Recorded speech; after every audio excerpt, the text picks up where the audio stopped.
Hello and welcome to some more Star Citizen. There's been some more visuals and bits shown off for the Banu Defender. I wanted to talk more about the ship, show off some eye candy, what we know about it, and talk about some fun facts. So the Banu Defender's interior has been shown off in a lot more detail. The ship looks very much like you are in the internals of some form of animal carcass. It's extremely Geiger influenced. The Defender is the first Banu ship we will have in-game, coming with Alpha 3.7, which is believed to be at the end of September, so Q3 2019's release. It's a unique dogfighter, escort fighter really, that should have a long operational range, and it's got a big interior for its size, with beds and a living area. The ship is listed as coming with 4 of the size 2 Singe tachyon cannons. I'm not 100% sure if these are going to be gimbaled or not. They're not listed as gimbaled, but as I've not flown the ship and I don't know how viable fixed weapons would be on the Defender as a dogfighter, I can't say for sure. The Singe is already in-game and is mountable on ships with appropriate size 2 mounts. I'm certainly not a fan of the Singe weapons at the moment though. They don't have enough damage, they don't sort of like cater for the amount of heat they generate or power they use very well, so they generate huge amounts of heat. They use a lot of power, though I am expecting a lot of balance for this in 3.7. As the Singe is mountable on other ships, I would expect the Defender to be able to change to appropriate size 2 weapons, though it is possible that some sort of like Banu weapons like the Singe and maybe other proprietary Banu weapons or whatever might get locked to the Banu hulls and Banu ships in the future, so bear that in mind. Although the Singe looks like a beam weapon, it's not really a beam weapon. At least it's not a continuous beam that we're going to be getting in the future. It operates more like a railgun in Quake 3. More traditional beam weapons are planned for other ships properly in the future, like the Idris K's loadout, but I would expect to see a load of beam weapons ranging from lots of different sizes potentially. The ship is also listed as coming with 2 size 4 missile mounts, with a combined 4 size 3 EMP missiles as stock.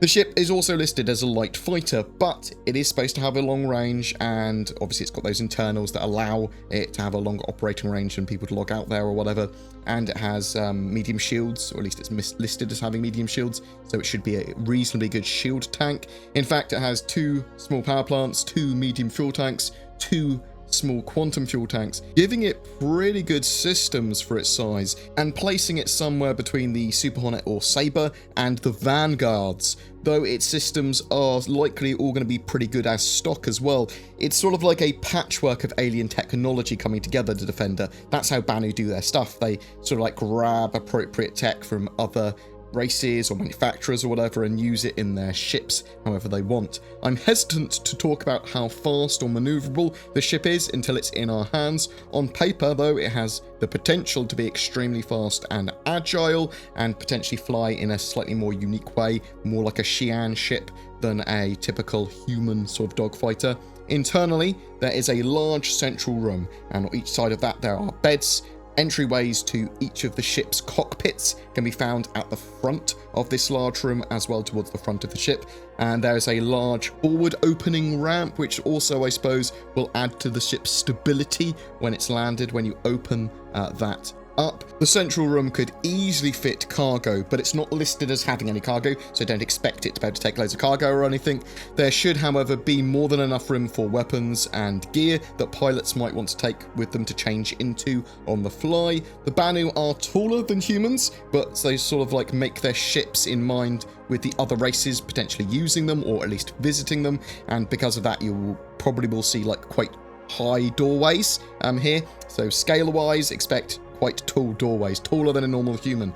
The cockpit glass is very interesting as well. It's kind of clouded with hundreds of beehive type depressions that sort of like make it so that you can see well out of it, but you can't see into it very clearly. Clouded sort of like glass, sort of privacy glass, blackout glass, whatever the hell it is. We saw a much clearer look at the ship's externals as well, though they weren't textured.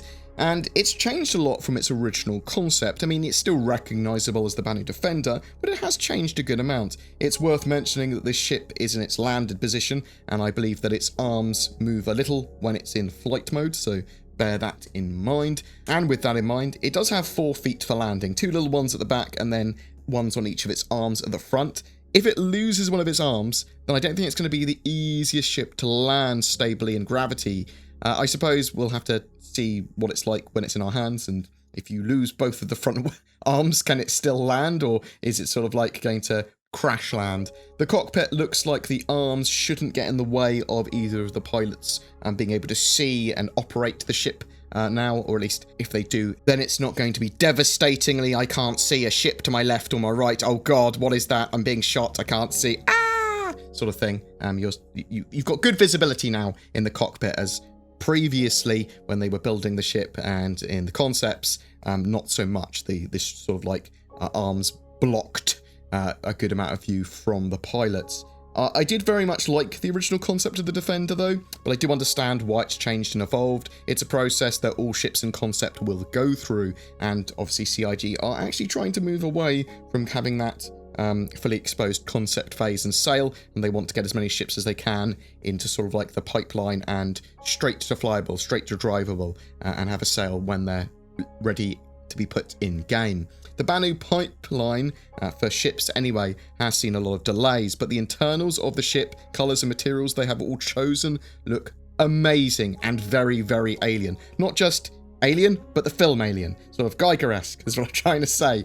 With the 2 pilot stations, I believe that either of the pilots can have full control over all the ship's functions, though at the start, when it's first implemented, expect it that one has priority over the other one. One will be the pilot seat, the other one will sort of like just be a co-pilot and can control systems. In the future, it will be that they sort of share controls and you can assign whichever seat you want to be the pilot.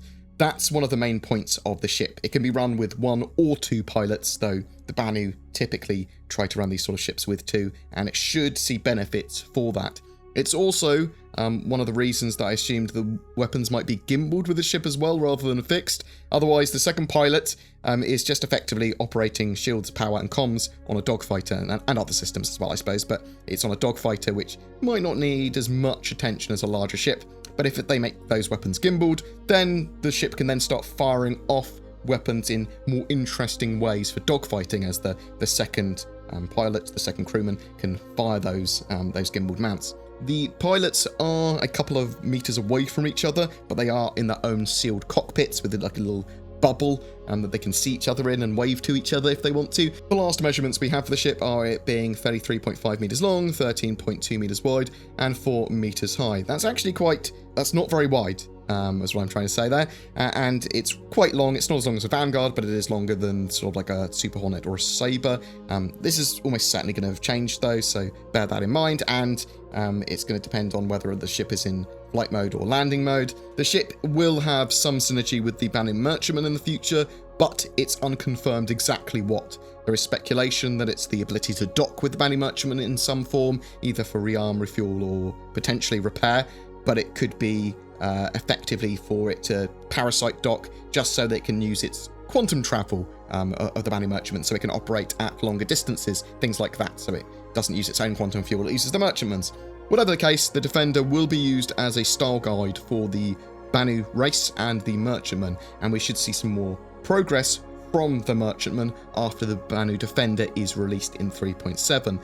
Some potentially interesting tidbits of information. I believe the original working title for the Defender was the Minuteman. I still have no idea what a Banu toilet looks like. Some people are always interested in what the original concept blurb said for the sails. The Banu Defender, a multi-crew fighter whose patchwork design highlights technology from a variety of species, though cargo space is limited. So it does suggest there that it's gonna have some cargo space, as it says limited, it doesn't say 0, that the Defender features modest accommodations for its crew and provides easy access to components. So expect there to be the component sort of cupboards in that sort of main central room just on the sides. The Banu Defender gets its name from the role it serves, the first line of defense against enemy attacks. That's why the Defender makes the ideal companion to the Merchantman, one to do the heavy hauling and the other to perform the deadly dogfighting. Every Banu Merchantman knows an investment in defense is an investment in their livelihood. One of the other things I'm very interested to see with the ship is it's sort of like component cupboards, but what do the alien components look like when compared to the human ones? Have they got different like power sources? Do they glow differently, different lighting? Are they going to look like, you know, alien organs more than actual ship components that we have with the human ships? Very, very interested to see what they've got in store for us there, especially with physicalized components hopefully coming in the game in the not too distant future. But tell me what you think. Are you excited for the Banu Defender and the Banu Race and the Banu Merchantman? I think a lot of people are excited for the Banu Merchantman, and this does represent a big step forward for the Banu Pipeline, the Banu Race, the sort of like the Banu Merchantman all getting completed and in the game. I do also expect that the ship will need a good amount of balance, and its weapons will need a lot of balance as well. Are those EMP missiles that it has, are those Banu missiles? Are they from a different race? Are they going to be sort of like generally usable between other ships? This is the other thing. It'd be interesting to see if they decide to lock the Banu weapons or some other weapons that maybe just for the Banu Wars. What changes can we make to the loadouts for the Banu Defender? I suppose we won't know until it's released in 3.7 and they talk about it a bit more, because again, they could evolve that further in the future as well. The only constant in Star Citizen is change. But whatever your thoughts, I'd love to hear from you in the comments below. I did actually want to get some footage of the singed tachyon cannon being fired in this video, but I couldn't get it working in 3.6.1. Well, the weapons work, but they don't display effects for me. So it's something that obviously needs to be fixed. Hopefully they'll get fixed for 3.7, as they are the premier weapon of the Banu Defender. Every month we have a giveaway. For August, we are giving away a Drake Corsair bundled with an 8-inch Fire tablet and 12 months of Game Glass. Game Glass makes software allowing you to turn touchscreen devices, like tablets and mobiles, into immersive controllers for Star Citizen. But not just Star Citizen, Elite Dangerous is getting support next, and there's plans for lots more games to support this. You can use Game Glass for free, but there are paid options as well, giving you even more functionality. Please follow the links down below to get more info or to download. I'm still also shilling for NordVPN. If you're looking for a VPN, they are very cheap and have many benefits over free services. They help protect you and your privacy online, but it also makes it easier to access various websites as well. And there's Shadow 2, giving you remote access to a Windows 10 gaming PC of your very own, so that you can effectively turn any appropriate device, your smartphone, a computer, a laptop, whatever, into this much more beefy machine. Subscription cloud services, in my opinion, are the way forward, and for some are going to be very appealing instead of sort of maintaining their own PC. For all of those, please follow the links below or use the code BoredGamer to get a discount. A massive thank you for watching. Please consider liking and sharing this content, as well as pressing the bell icon to get informed when a video goes live. Consider Patreon or becoming a YouTube member too if you'd like to further support the channel. Thanks for watching, guys. Please take care, and I'll see you in the verse.